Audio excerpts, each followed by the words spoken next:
1 मार्च 1998 को एक व्यक्ति राष्ट्रपति भवन में खड़ा बार बार अपनी टाई को देख रहा था। उस टाई को बार बार छू रहा था क्योंकि उसे वो टाई पहनना और ये बंद गले का सूट पहनना पसंद नहीं था। और वह उस समय देश के सबसे बड़ा जो पुरस्कार है भारत रत्न, वो ग्रहण करने के लिए उस दिन वो इंसान राष्ट्रपति भवन में आए थे। तो दोस्तों, आज का जो किस्सा है वो है हमारे देश के सबसे मेरे लोकप्रिय, शायद आपके भी सबसे लोकप्रिय राष्ट्रपति, जनता के राष्ट्रपति डॉक्टर APJ अब्दुल कलाम का। तो ऐसा किस्सा आज मैं आपको ऐसी कहानियाँ उनकी सुनाऊंगा। उम्मीद करता हूँ, मुझे पता है आपने वो कभी नहीं सुनी।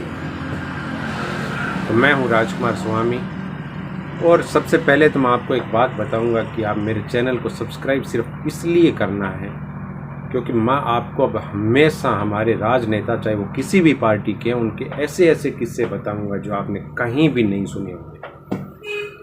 तो चलिए आज बात करते हैं हमारे भूतपूर्व राष्ट्रपति स्वर्गीय डॉक्टर APJ अब्दुल कलाम की। इंदर कुमार गुजराल ने सरकार थी उस समय, तो उन्होंने उनको भारत रत्न से सम्मानित करने का फैसला किया था।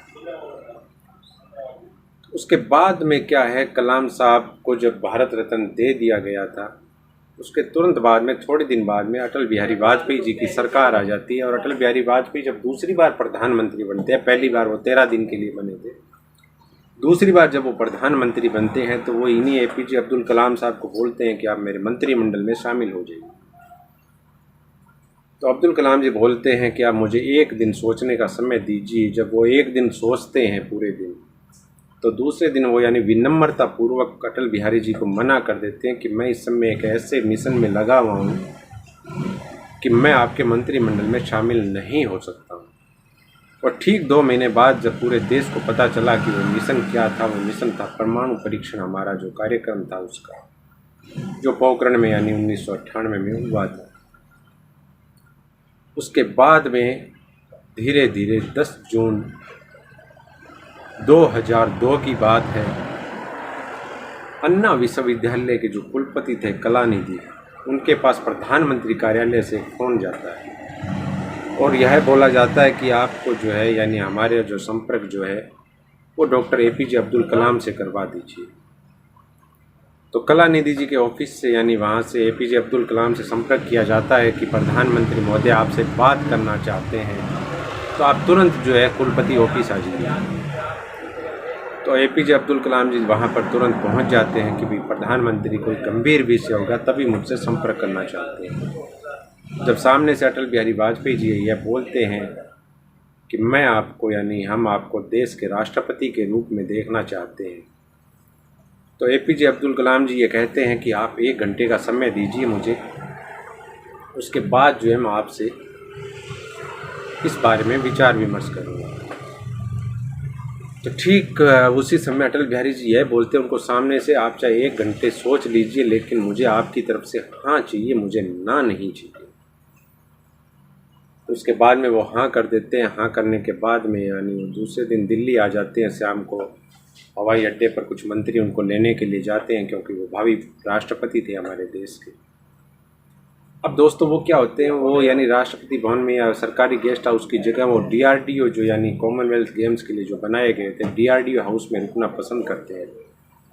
और 18 जून को जब वो राष्ट्रपति के रूप में अपना पर्चा भरने जा रहे होते हैं और पर्चा दाखिल करते हैं, तो उस समय अटल बिहारी वाजपेयी जी मजाक में उन्हें कह देते हैं कि आप भी मेरी तरह कुंवारे हैं।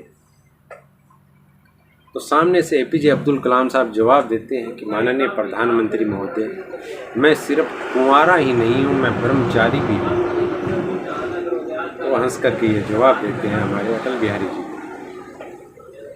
तो उसके बाद में बारी आती है, क्योंकि ये सादा जीवन जीने वाले इंसान थे, उनको टाई पसंद नहीं थी, उनको बंद गले का सूट पसंद नहीं था।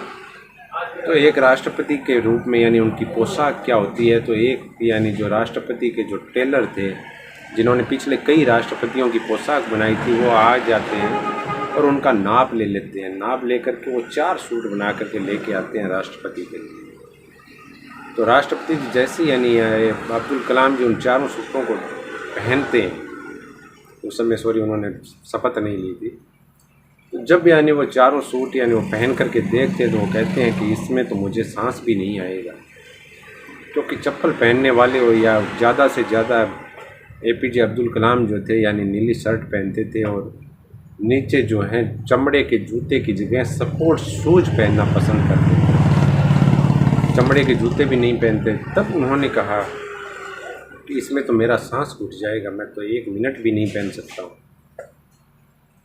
क्यों ना आप एक काम कीजिए कि यानी ये जो गले के पास में आप इसको यहाँ से काट दीजिए। तो टेलर भी यानी भौचक्के रह गए और वो जा कर के उनके दिमाग में आइडिया आया, उन्होंने क्या किया, उसको वहाँ से साइडों से गले के पास से काट दिया। उसके बाद में जो जैकेट आई थी उसको यानी कलाम सूट के नाम से जाना जाता है कि यह जो थी कलाम सूट। दोस्तों उसके बाद में उनकी सादगी का एक किस्सा हो रहा है, ये पार्ट मैं आपको 2-3 पार्टों में बताऊंगा APJ अब्दुल कलाम साहब की। जब वो राष्ट्रपति भवन में रहे थे ना, तब उन्होंने अपने परिवार के किसी भी सदस्य को राष्ट्रपति भवन में नहीं रुकाया था। और उनके जो बड़े भाई थे APJ मुत्तु मारिकियार जो थे, वो उनसे बहुत प्यार करते थे और उन्होंने उनको क्या है कभी भी राष्ट्रपति भवन में रुकने के लिए नहीं बुलाया था। 2006 में उनके परिवार का 52 सदस्यों का एक दल जो था वो राष्ट्रपति भवन में उन्होंने उनको आमंत्रित किया तो वो 8 दिन तक यानी राष्ट्रपति भवन में रुके थे। और राष्ट्रपति भवन में रुकने के बाद में वो अजमेर शरीफ भी गए थे दर्शन करने के लिए, तो उस बस का किराया भी क्या था APJ अब्दुल कलाम साहब ने दिया था। और जो 8 दिन वो वहाँ पर रुके थे उसके यानी 3,52,000 रुपये का चेक जो है राष्ट्रपति APJ अब्दुल कलाम ने अपने अकाउंट से राष्ट्रपति कार्यालय को दिया था कि ये मेरा जो है पर्सनल मुझसे मिलने के लिए आए थे और मेरे परिवार का जो खर्च है वो मैं खुद उठाऊंगा। राष्ट्रपति भवन की एक चाय भी उनको फ्री में नहीं दी गई थी। इनके यानी बड़े भाई का जो पोता था वो यानी वहीं दिल्ली में एक किराए का मकान यानी ले करके मुनीरका में रहता था, वो भी कभी नहीं गया। एक बार यानी यही बड़े भाई इनके यानी बेटी और बड़े भाई की बेटी और जो इनका पोता था वो यानी मक्का में गए थे हज करने के लिए। तो हज करने के लिए गए तो वहाँ से यानी सऊदी अरब जब गए थे तो सऊदी अरब के यानी भारतीय राजदूत थे, उन्होंने कहा कि मैं राष्ट्रपति भवन से उन्होंने संपर्क किया कि उनके लिए हम व्यवस्था कर देते हैं, क्योंकि राष्ट्रपति के भाई जो हैं वो आ रहे थे मक्का।